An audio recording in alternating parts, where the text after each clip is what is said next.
దేవుని స్తోత్రం ఎందుకు దేవుని మాట్లాడిందాం కొద్దిసేపు. దావీదు భక్తుడు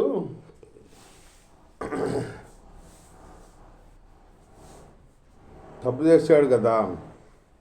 దేవుడు నాతాను ప్రవర్తన పంపించాడు అన్నమాట.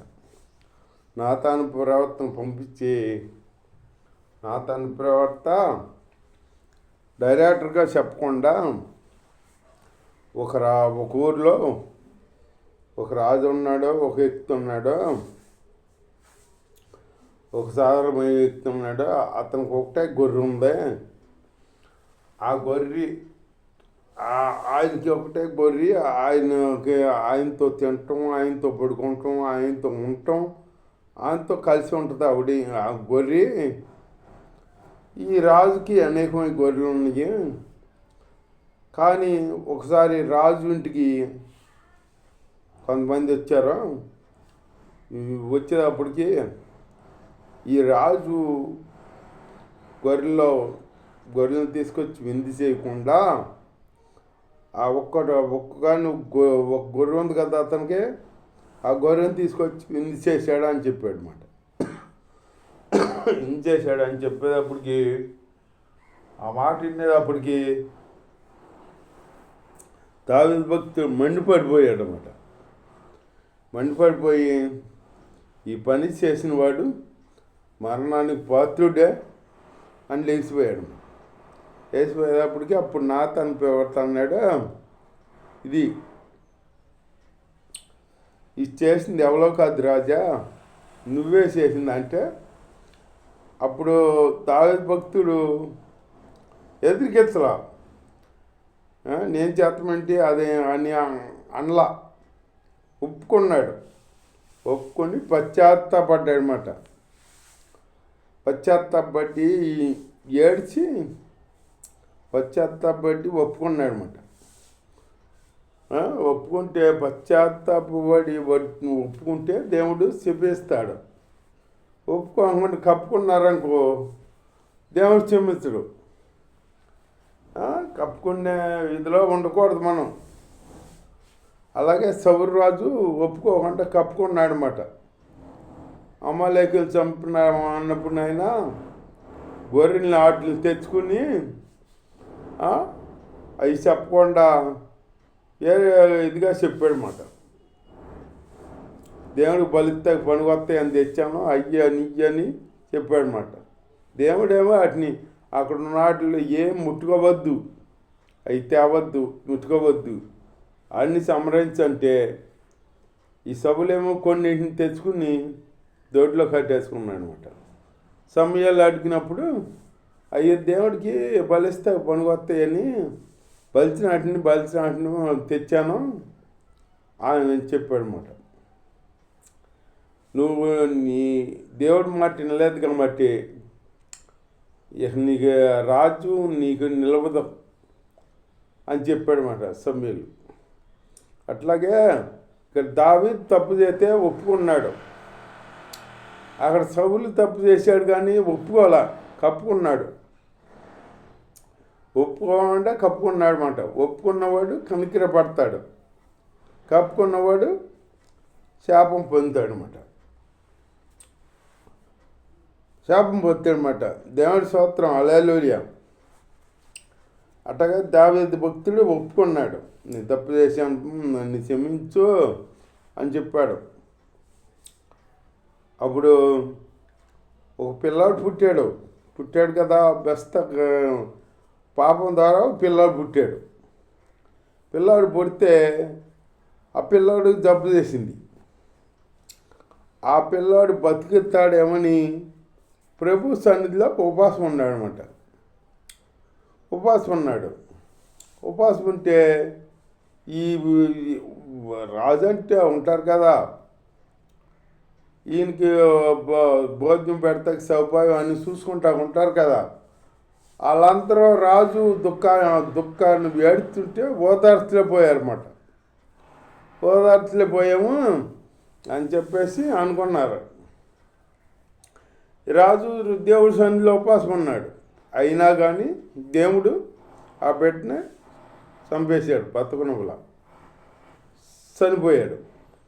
వీళ్ళు అనుకున్నారు ఈ ఈ పనోళ్ళు దావీదు భక్తుడు బిడ్డ జబ్బులో ఉండగా ఆపలేకపోయాం ఆయన్ని, మనం ఇప్పుడు బిడ్డ చనిపోయాడు, ఇప్పుడు ఇంకా ఆపుతాం, ఇంకా మనం ఆపగలమా అని చెప్పి అనుకుంటున్నారు వాళ్ళు అనుకుంటా వస్తుంటే దావీదు ఎరిగాడు. మాట ఎరిగి పిల్లాడు చచ్చిపోయాడన్న సంగతి గమనించి ఇక లెగిసిపోయి అవకాశం చాలించి స్నానం చేసి బట్టలు కట్టుకుని శుభ్రంగా భోజనం చేశాడు అన్నమాట ఇల్లు. అప్పుడు పని వాళ్ళు అడిగారు, ఏంటి రాజా నువ్వు బిడ్డ జబ్బులో ఉండగా నువ్వేమో దుఃఖంతో ఉన్నావు, మేము ఆపలేకపోయాము, ఇప్పుడు చనిపోయాడు బిడ్డ, ఇంకా ఆపగలమా మనం అనుకుంటున్నాం మేము, నువ్వేమో ఏం మెల్లకుండా లెగిసిపోయి స్నానం చేసి అన్నీ చేసి బట్టలు వేసుకుని భోజనం చేస్తున్నావేంటి అని అంటే, అప్పుడు దావీదు భక్తుడు అన్నాడనమాట, దేవుని స్తోత్రం, నేను ఎంత బాధపడినా అతని దగ్గరికి నేను నిలవాల్సిందే కానీ నా దగ్గరికి అతను రాడు కదా, ఇక అతని దగ్గరికి ఎప్పుడైనా మనం వెళ్ళవలసింది, అతను మన దగ్గర రాడు, రాడని తెలుసు కదా, తెలిసినప్పుడు మనం ఇంకా దుఃఖిస్తుందుకు అని చెప్పి అన్నాడు దావీదు అనమాట. అట్లాగే ఇప్పుడు చనిపోయిన వాళ్ళు చనిపోతే మన వాళ్ళు దేవుణ్ణి నమ్ముకున్న వాళ్ళే ఏడుతారేంటో మరి, దేవుణ్ణి నమ్ముకున్న వాళ్ళే ఏడుతారు, ఓకే ఏడుతారు, దుఃఖం మరి ఏదో అన్నట్టుగా బతుకున్నప్పుడంట చూడలేకపోయారంట, సత్యనారాయణ పొదుపు ఏడ్చారని పాట కాడ ఉంటుంది. అట్లాగే బతుకున్నప్పుడేమో ఏదో అన్నట్టుగా పిండాలు ఏర్పట్లే ఏదో సామెత ఉంటుంది. అట్లా సామెత ఉన్నప్పుడు ఆ ముద్ద పెడితే చాలు, తిండి పెడితే చాలు, చనిపోయినప్పుడు ఏడుతారేంటో మరి, మనిషిని చూసిన వాళ్ళు ఏడుతారు, చూసిన వాళ్ళు రాగాలు తీసి ఏడుతారు, మరి ఆ దేడు పదాలో మరి అది ఎవరినాలో తెలియదు, ఏడుతారు. మరి ఇక్కడి నుంచి ఇక మాకు అతని పని ఇక్కడి నుంచి వదిలిపోయిందిలే పానీ అనుకుని ఏడుతారో, మరి పోయాడని ఏడుతారో, మరి ఎందుకు ఏడుతారో నాకేం తెలియదు కానీ ఏడుతారు, శోకాలు పెట్టి ఏడుతారన్నమాట. అట్లా ఇక్కడ ఏడవల దావీదు లేచి భోజనం చేశాడు. ఏంటి పేరు బాబు భోజనం చేసావు రాజా అంటే, నేను ఎంత ఏడ్చినా ఆ పిల్లాడి దగ్గరికి నేను వెళ్ళాలి కానీ ఆ పిల్లాడు నా దగ్గర రాడు కదా అన్నాడు. అవును, చనిపోయిన వాళ్ళ దగ్గరికి ఎప్పటికైనా మనం వెళ్ళాలి, వాళ్ళు రారు కదా, ఈ బాత్రూమ్ ఏడ్చినందుకు అది ఏడ్చేది ఎప్పుడు ఏడవాలి తెలుసా, ఈ భూమి మీద పుట్టినప్పుడు ఏడవాలి. ఏంటి శ్రమలు అనుభవిస్తే పుట్టేవని ఏడవాలి. మనిషి భూమి మీద పుట్టాడంటే శ్రమలు అనుభవిస్తాకే పుట్టాడనమాట, ఏడవాలి. వీళ్ళేంటి ఈ లోకమూళ్ళు ఆ దిట్టు ఇటు దాటు అటు దిట్టు మార్చి చేస్తున్నారు వీళ్ళు. దేవుడి స్తోత్రం. అప్పుడు దావీదు భోజనం చేసి శుభ్రంగా వస్త్రాలు వేసుకుని భోజనం చేశాడు అనమాట.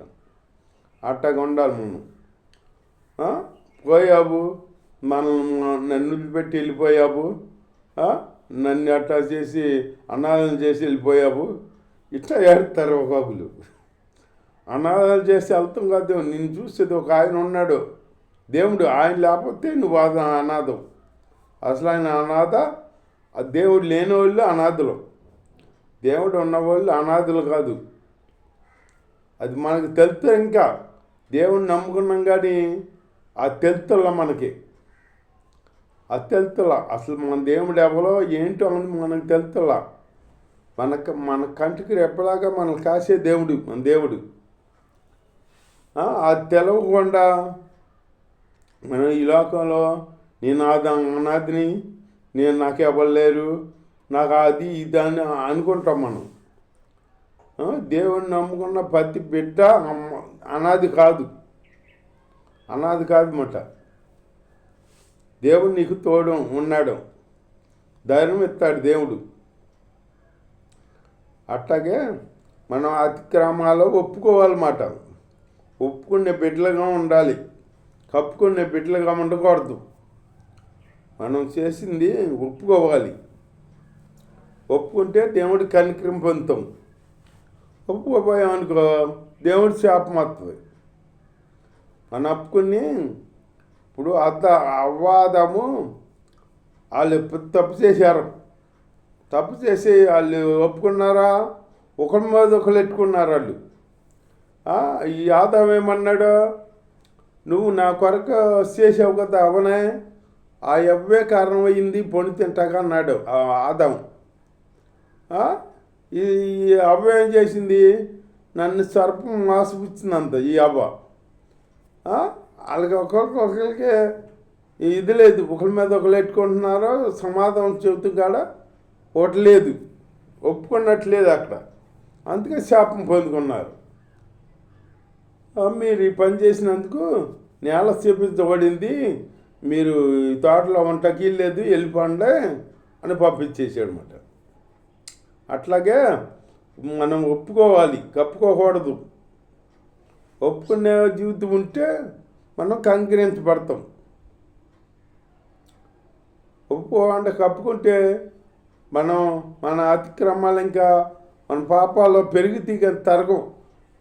అదే ఒప్పుకున్నామనుకో అక్కడితో పోతాయి.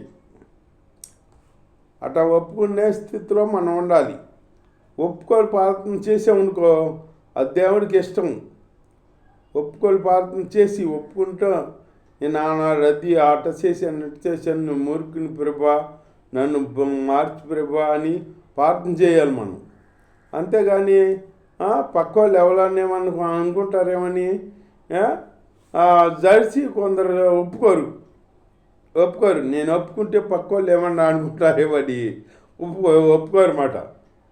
ఒప్పుకోకుండా కప్పుకుని ప్రార్థన చేస్తారు. దేవుడు అన్నాడు, నువ్వు ఒప్పుకోమన్నాడు.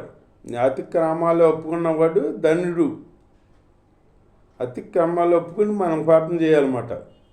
ఒప్పుకునే స్థితిలో ఉండాలి, కప్పుకునే స్థితిలో ఉండకూడదు. కప్పుకుంటే అది ఏమవుద్ది, ఇంకా మరణానికి దారి తీస్తాయి. అది పాపం పెరిగి మరణానికి దారి తీస్తుంది అన్నమాట. అట్లా మనం అనుకోవద్దు, ఒప్పుకునే బిడ్డలుగా ఉండాలి. ఇక్కడ దావీదు భక్తుడు ఒప్పుకున్నాడు కాబట్టి దేవుడికి కనికరం పొందుకున్నాడు. అన్నమాట. దావీదు భక్తుడు ఆ బెస్త ఆ మనిషి ఆవిడ అక్కడే తప్పు చేశాడు, కానీ మరి ఎక్కడ తప్పు చేసినట్టు లేదు. బైబిల్లో ఎక్కడ తప్పు చేసినట్టు లేదు. దావీదు దేవుని అందాక భయభక్తులు కలిగి జీవిస్తూ దేవుణ్ణి అనుసరించుకుని జీవించాడు అన్నమాట. అక్కడొక్కసారే తప్పు చేశాడు. ఏంటంటే పాపం ఎంతటోనైనా పడవేస్తని ఇదే సాదస్సు. పాపం ఎంతటోనైనా పడవేసేద్ది. పాపము సులువుగా సిక్కులు పెట్టే శాతానని సులువుగా సిక్కులు పెడద్దన్నమాట. ఊరికి పాపం ఏదో దేవుళ్ళే మానేయచ్చులే అనుకుంటాం మనం అని అలవాటు చేసుకుంటాం. ఊరికి అది మానలేం మళ్ళీ. అట్లా ఉన్నామనుకో ఏ శాతాను మనల్ని సొంతం చేసేసుకుంటుంది. చిన్న తప్పే కదా. ఆదాముని అవ్వనే అట్టగా మోసపిచ్చిందంట. ఈ కాయ తింటే ముట్టుకుంటే చచ్చిపోతా అన్నాడా? చచ్చిపోతావు అన్నారా దేవుడు? ముట్టుకో సావలేదు కదా, తిన్నా కానీ సావరో కానీ ఇచ్చిందన్నమాట. సైతానికి లోపడిపోయి అప్పుడు తింది అవ్వ. అప్పుడు భూమి శపించబడిందని ఆదాము కాడ ఇచ్చిందిగా ఇద్దరు తిన్నారుగా. భూమి శపించబడి తీసుకెళ్ళి దేవుడు తోటలో వద్దని కింద దోషించాడు అనమాట. అట్లా ఉండకూడదు. దేవుడికి వ్యతిరేకంగా మనం ఉండకూడదు. దేవుడు